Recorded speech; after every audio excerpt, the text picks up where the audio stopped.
वाल्मीकि रामायण का प्रथम ये आरंभ ही ओंकार से है। ये वाल्मीकि रामायण वेद सार है, चारों वेदों का सार है। चारों वेदों का सार गायत्री है। उसमें 24,000 श्लोक हैं और गायत्री में 24,000 मंत्र हैं। 24 अक्षर हैं गायत्री में। इसमें 24,000 श्लोक हैं, गायत्री में 24 अक्षर हैं और प्रत्येक एक अक्षर से प्राय यह 1000वां श्लोक आरंभ होता है।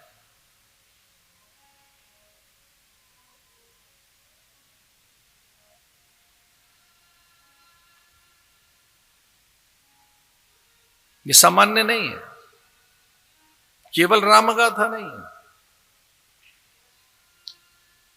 केवल यह त्रेता के प्रसंग नहीं है, केवल उनके पूर्वजों के कवि सुदुम्न सरयाति नभगना भाग अम्बरीश दिलीप रघु खटवांग दीर्घतमा अज दशरथ और राम तक के ये प्रसंग नहीं है।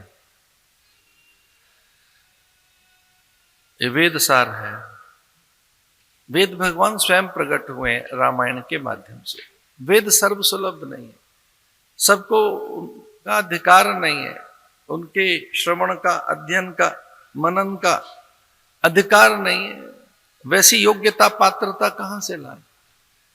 उसके लिए द्विज हो, उसके लिए उपनयन हो, यज्ञोपवीत हो, वेदाध्ययन हो, गुरु की सन्निधि हो, काल का बोध हो, क्रमानुसार वह पढ़े जाएंगे, सुने जाएंगे।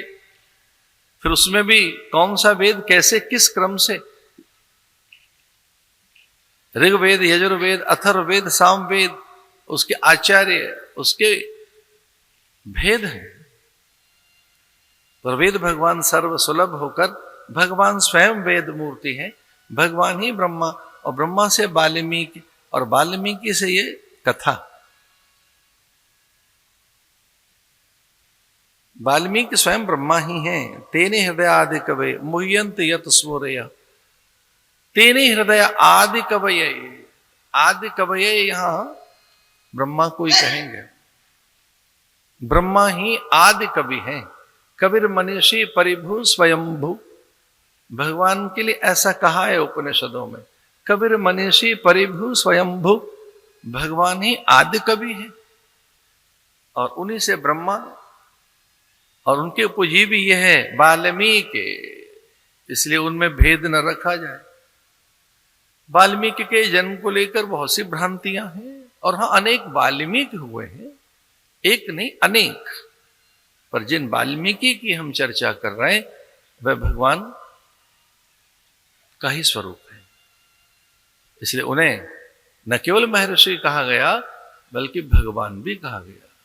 भगवान वाल्मीकि। वाल्मीकि के ये 24,000 श्लोक कुछ और नहीं, वेद सार है और उसमें ब्रह्म का बोध है, तत्व का बोध है, सत्य का प्रकाशन है। यह सत्य का प्रकाशन करता है ग्रंथ।